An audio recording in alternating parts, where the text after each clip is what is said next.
Selamat siang Pak Guru dan teman-teman. Di kesempatan kali ini kami dari kelompok Kerajaan Gorontalo akan mempresentasikan hasil pemeriksaan kami. Sebelum itu kami akan memperkenalkan diri. Saya juga tukang. Kasih. Nah, pertama kita akan mempresentasi yang mana dijelaskan oleh kita. Di Sulawesi Selatan terdapat salah satu kerajaan Islam terbesar, yaitu Kerajaan Gorontalo atau Kerajaan Makassar. Letak wilayah inti kerajaan ini berada di daerah Kabupaten Goa, Sulawesi Selatan.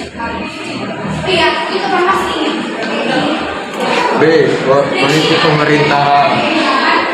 Raja-raja yang memerintah setelah menjadi kerajaan Islam: Sultan Alauddin I, Sultan Malik Said, Sultan Hasanuddin, Sultan Amir Hamzah, Sultan Muhammad Ali, Sultan Abdul Jalil, Sultan Ismail, Sultan Nazamuddin, Sultan Syahabuddin, Sultan Abdul Khair, Sultan Abdul Qudus, Sultan Maduddin, Sultan Zainuddin, Sultan Abdul Hadi, Sultan Abdul Rauf, Sultan Muhammad Zainal Abidin, Sultan Abdul Qadir Aididin, Sultan Muhammad Idris, Sultan Muhammad Husain, Sultan Muhammad Tahir Muhibuddin, Sultan Muhammad Abdul Qadir Al-Duddin. Sultan Alauddin pada tahun 1551 sampai 1629. Sultan Alauddin sebelumnya bernama asli Naraeng Matowaya Tumamenada RI Adamanna dan merupakan Raja Gorontalo pertama yang memeluk agama Islam. Pada pemerintahan Sultan Alauddin, Kerajaan Gorontalo mulai terjun dalam dunia pelayanan dan perdagangan. Sultan Muhammad Said pada tahun 1639 sampai 1653. Pada masa pemerintahan Sultan Muhammad Said, perkembangan kerajaan Gorontalo maju dengan pesat karena Sultan Muhammad Said pernah mengirimkan pasukan ke Maluku untuk membantu rakyat Maluku berperang melawan Belanda. Sultan Hasanuddin pada tahun 1653 sampai 1669. Pada masa pemerintahan Sultan Hasanuddin, kerajaan Gorontalo mencapai puncak kejayaan. Makassar berhasil menguasai hampir seluruh wilayah Sulawesi Selatan dan memperluas wilayah kekuasaannya ke Nusa Tenggara, Sumbawa, dan sebagian Flores. Sultan Hasanuddin mendapat julukan ayam jantan dari timur karena keberaniannya dan semangat perjuangan untuk kerajaan Gorontalo menjadi kerajaan besar. Selanjutnya, Kesultanan Gorontalo mencapai kejayaan pada masa Sultan Hasanuddin pada tahun 1653 Masehi dan memiliki julukan ayam jantan dari timur pada masa kejayaannya. Kesultanan ini menjelma sebagai negara maritim yang menjadi pusat perdagangan wilayah Nusantara bagian timur. Pusat perdagangan yang dimaksud tidak hanya untuk wilayah lain di Kepulauan Nusantara, melainkan perdagangan internasional yang melibatkan Portugis, Inggris, dan Spanyol. Selanjutnya, runtuhnya kerajaan Gorontalo saat VOC menguasai sebagian besar kerajaan kecil di Sulawesi.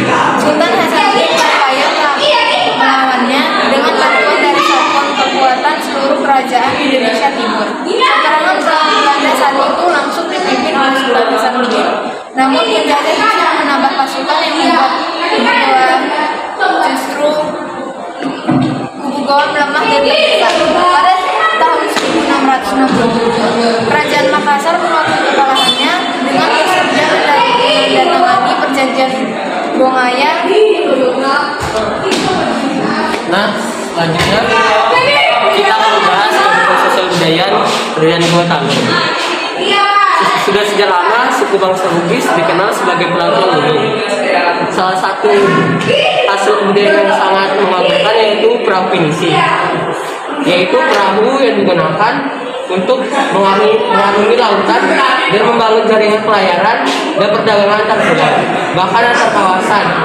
Para penguasa sudah sejak lama menerapkan prinsip mare liberum atau laut bebas, yang berarti Meskipun begitu, mereka sangat terikat dengan namanya norma adat yang ketat. Norma yang diatur masyarakat Makassar biasa disebut panggadapang, bersumber dari ajaran agama Islam. Bahkan hingga saat ini masyarakat Makassar terkenal dengan penghormatannya yang kuat pada norma-norma sosial dan juga adat. Struktur sosial masyarakat Makassar meliputi golongan bangsawan yang disebut dengan Karaeng, rakyat kebanyakan yang disebut Tomaradeka, dan hamba sahaya yang disebut Tatar. Dan kita akan bahas kehidupan ekonomi. Yang kita ketahui bahwa masa kejayaan Bawah Talo berada di tangan Raja Hasanuddin. Pada masa pemerintahan Sultan Hasanuddin, Kerajaan Makassar menjadi kerajaan maritim yang besar dan menjelma menjadi pusat perdagangan di kawasan Indonesia bagian timur. Ada beberapa faktor yang melatar belakanginya. Pertama, Malaka jatuh ke tangan Portugis, beralih pada perdagangan. Mundurnya peran Jawa dan letaknya yang strategis. Meskipun harus melayani kepentingan beragam pedagang yang berasal dari berbagai bangsa, namun kerajaan Makassar tetap mampu mengatur aktivitas perdagangan tersebut secara tertib dan adil. Dan kemudian akan dilanjutkan dengan adil.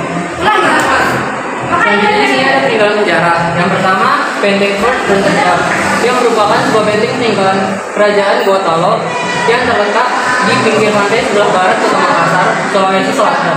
Benteng ini dibangun pada tahun 1545 oleh I Maringgau bin Bunto Korem Takium Tuma Parisi Kolona. Yang kedua ada Masjid Ketangka. Masjid ini didirikan berdirinya beberapa kali memiliki bagian paling bawah bangunan tertua kerajaan Goa ini. Yang terakhir ada kompleks makam kerajaan Bawah Talo. Makam Raja Talo merupakan sebuah kompleks makam kuno yang dipakai sejak abad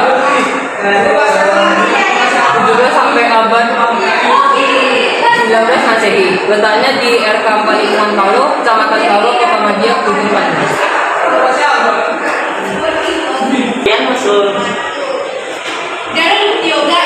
Sekian hasil presentasi Kerajaan Bawah Talo. Jika ada salah kata mohon dimaafkan. Terima kasih.